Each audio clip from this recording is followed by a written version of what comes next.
Okay, so today is starting another whole journey because, I can never get enough of projects. But what I decided to do is we were using the pop-up, and my son and daughter-in-law really, they decked it out beautifully inside.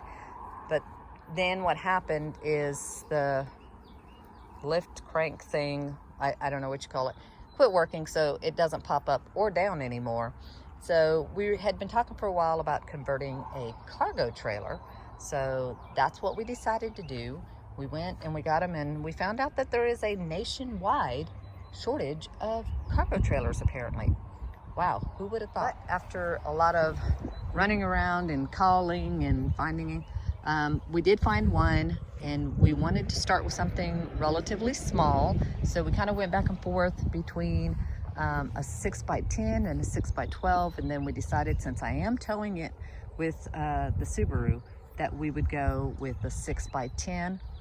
And then if we wanted to later on, we could always upgrade to a bigger one and do it again. And we are going to keep it very simple. It's going to be kind of minimalistic, because the idea is to be able to put the ATVs in the kayaks and go somewhere, then pull those out, put some beds down, have an AC, a comfortable place to sleep that's warm or cool, whichever you needed. But the idea is not to stay inside it all day.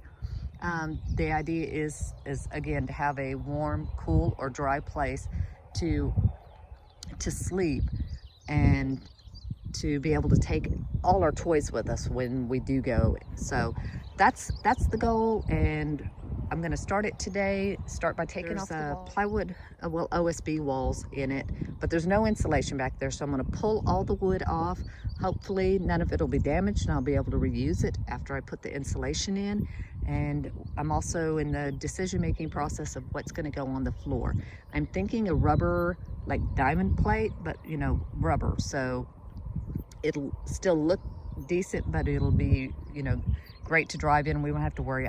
It's got to be a no muss, no fuss if we're going to put toys in it. The first things I'm going to start today is I'm going to take 2 of the jacks off of the pop-up camper, because we added these extra Harbor Freight jacks on, and they are great.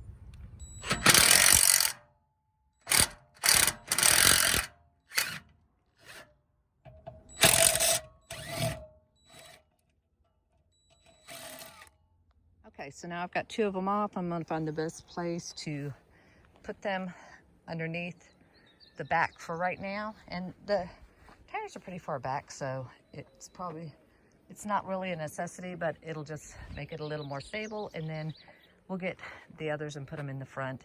We do have this tongue jack, but like I said, we're going to put the jacks on it, and you don't get a lot of movement. These are great. And what I'm doing, how I'm putting them up there, is I'm using these self-tapping metal screws, and it's the same ones we used on the other camper. We only had, I think, 2 on each. I think I'll probably get 2 more for each. I don't know. We never had a problem with them on the other camper, but we'll see how it goes. So self-tapping, putting them on the frame. And you'll see this frame underneath is a Z-bar. So that's why I have the jacks going in the direction that they're going rather than the other way. But I still made sure that we could reach them easily from the outside.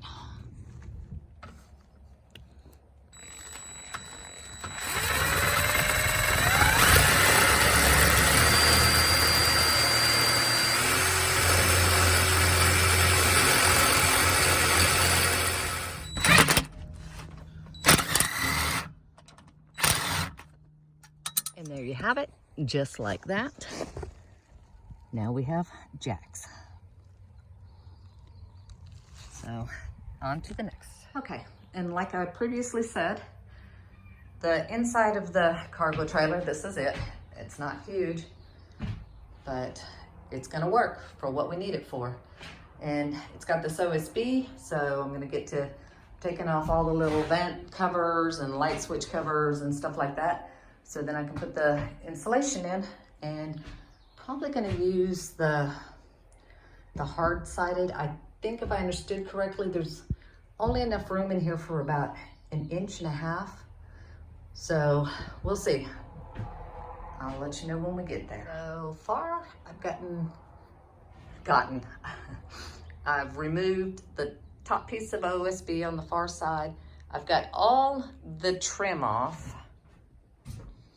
except these two pieces on the very bottom here, because they go in underneath this metal. So I need to go get the bit to remove that so I can take those pieces off, and then we'll get busy into insulating. So this is what I've got done so far. Not a great amount, but it's a start. And I'm using the 1 inch thick because it fits perfectly in the rails here, because they're goes in here and goes over to here, and it's right at 16 inches. Some of them are just slightly less, but pretty much 16 inch. And then it goes down a little bit onto the floor and then up, and so it holds them in there perfectly. Getting them in there and trying to watch the wiring and stuff is not always the easiest, but it's coming along. And there we go. There's the first wall. So I'm going to move over to the front, which is the nose area, and the V-nose.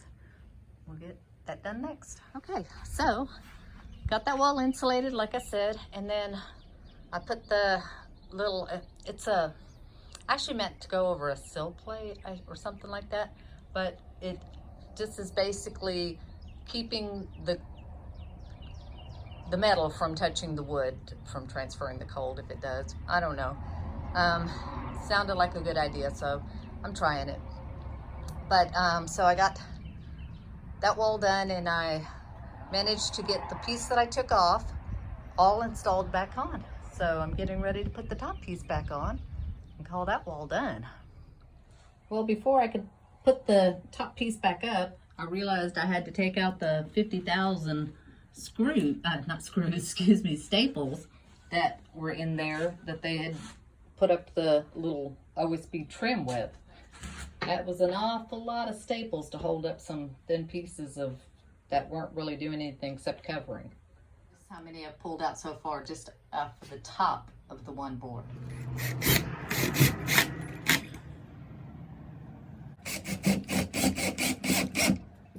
And there you have it. The first wall put back together. And one of the things, they're already pre-scored for 16 inch. The only problem is, like I said, these are just slightly, so I end up having to trim off about this much, about 1/4 of an inch. So not too bad. I mean, you can snap it and then just cut it. Works pretty good. But it's pretty easy to work with. The insulation, I've just been using a cutter with a regular blade in it. Well, it is a DeWalt heavy duty blade, but still, I mean, any blade will really work. So then I'm just trimming it down to the size that it needs to be. Okay. Day 2 of the camper insulation project, or cargo trailer / camper. I got the front nose done, or the one side of the V-nose, and now I'm finishing off the second side of the V-nose. So today it's moving a lot quicker than it was yesterday. Okay, so the V-nose is done, and moving on to the third wall, which it's not all that much to it because we had a nice big door in the middle of it. So we're moving right along.